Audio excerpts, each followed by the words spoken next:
Et oui, vous pouvez m'offrir un café, ou bien un thé, ou bien un jus d'orange, voire une bière, ou même plus, si vous le voulez, sur la plateforme Ko-fi, sur laquelle vous pouvez me faire un micro-don sous la forme d'une boisson.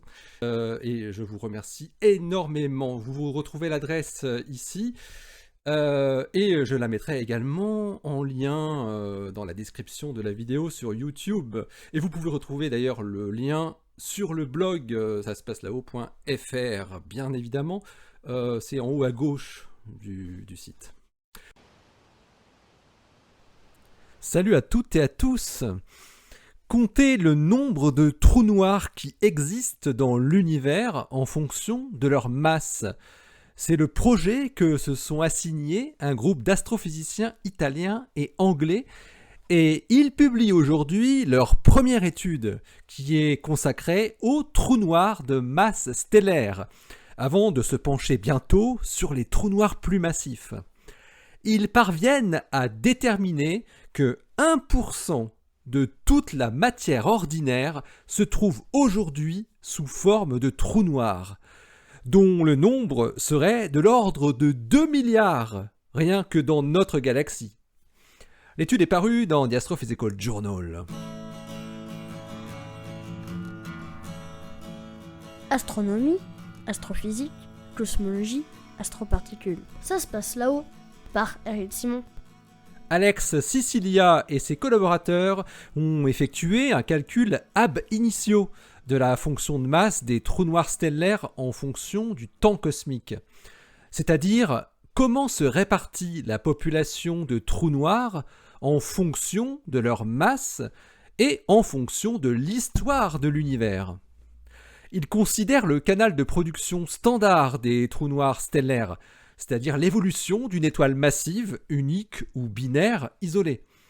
Ils ont exploité un code d'évolution stellaire nommé SEVN et ils ont couplé ces résultats avec les caractéristiques statistiques des galaxies en fonction du décalage vers le rouge et les relations d'échelle empiriques qui impliquent différents paramètres clés comme la métallicité des galaxies, leur taux de formation d'étoiles et leur masse stellaire. La fonction de masse que Sicilia et ses collaborateurs déterminent, donc le nombre en fonction de la masse du trou noir, présente une forme plutôt plate jusqu'à environ 50 masses solaires, puis montre une décroissance pour des masses plus importantes. Globalement, la masse augmente lorsque le redshift diminue. Les trous noirs, en effet, grossissent lorsque le temps s'écoule. Et il y a moins de petits trous noirs à l'époque des toutes premières étoiles, car les étoiles de première génération, ce qu'on appelle les étoiles de population 3, produisaient surtout des trous noirs déjà assez massifs en explosant. L'équipe parvient à mettre en évidence la contribution à la fonction de masse des étoiles isolées, évoluant en trous noirs, et des systèmes stellaires binaires, aboutissant aussi à des trous noirs uniques ou binaires.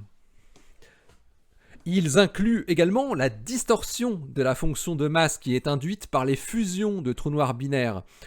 En effet, ces fusions font disparaître deux trous noirs d'une certaine masse pour n'en laisser qu'un seul, de masse plus grande mais pas tout à fait égale à la somme des deux, à cause des ondes gravitationnelles. Il montre que le processus de fusion de trous noirs n'a d'ailleurs pas un gros effet sur la fonction de masse, uniquement sur la zone des plus grandes masses. Et la fonction de masse trouvée pour la sous-population des trous noirs binaires qui mènent à des fusions se compare d'ailleurs très bien aux estimations récentes des observations d'ondes gravitationnelles par LIGO et Virgo, jusqu'à une masse de 40 masses solaires. Pour des masses plus importantes, la distribution observée décline doucement, alors que la distribution théorique s'éteint pour une double raison.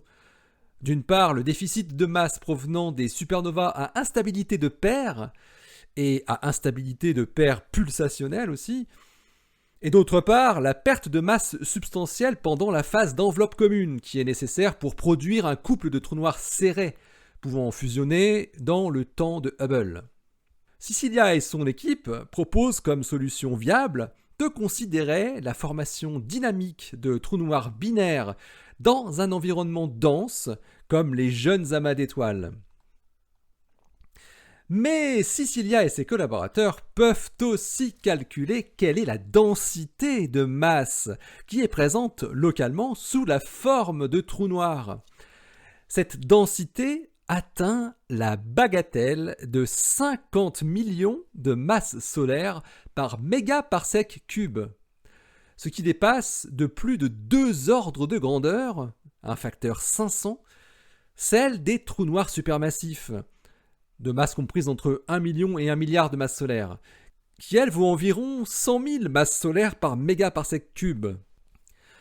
Et oui, les trous noirs supermassifs peuvent être plusieurs milliards de fois plus massifs qu'un trou noir stellaire, mais ils sont relativement rares, un seul par galaxie, alors que les trous noirs stellaires pullulent littéralement dans toutes les galaxies. Cicilia et ses collaborateurs calculent que la densité des trous noirs est égale à 10% de celle des étoiles, ce qui correspond à peu près à la fraction des étoiles de plus de 20 masses solaires qui vont donc donner un trou noir en explosant. Dit autrement, il y aurait dans notre galaxie environ 2 milliards de trous noirs de 10 masses solaires en moyenne. Si on fait le ratio de masse entre ces trous noirs et Sagittarius à étoiles, on arrive à un facteur 5000. Les trous noirs stellaires sont donc beaucoup plus massifs en total que notre gros Sagittarius à étoiles. Cicilia et ses collaborateurs déterminent par ailleurs que tous ces trous noirs stellaires correspondent à 1% de l'ensemble de la masse baryonique, donc la matière ordinaire de l'univers. Alors quelques milliards de trous noirs stellaires dans une galaxie comme la nôtre, si on s'amuse à multiplier par le nombre de galaxies estimées dans l'univers observable, qui est d'environ 1000 milliards, même si elles ne sont pas toutes de la taille de la Voie lactée, loin s'en faut, je vous laisse trouver le nombre total de trous noirs dans l'univers.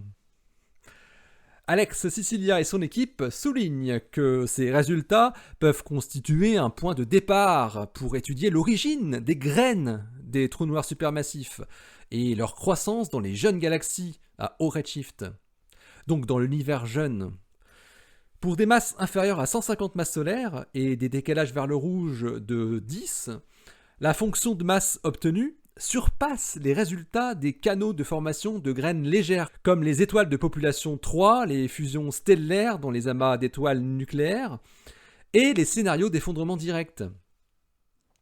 La distribution de graines légères issues de cette étude pourra donc utilement être implémentée dans des modèles semi-analytiques et numériques de formation et d'évolution de trous noirs supermassifs, ce qui va permettre des prédictions pour les futures observations d'ondes gravitationnelles de ces gros trous noirs par les télescopes Einstein et LISA.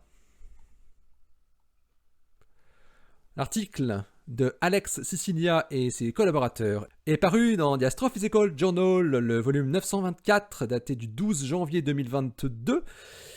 Il porte le titre The Black Hole Mass Function Across Cosmic Times, One Stellar Black Holes and Light Seed Distribution.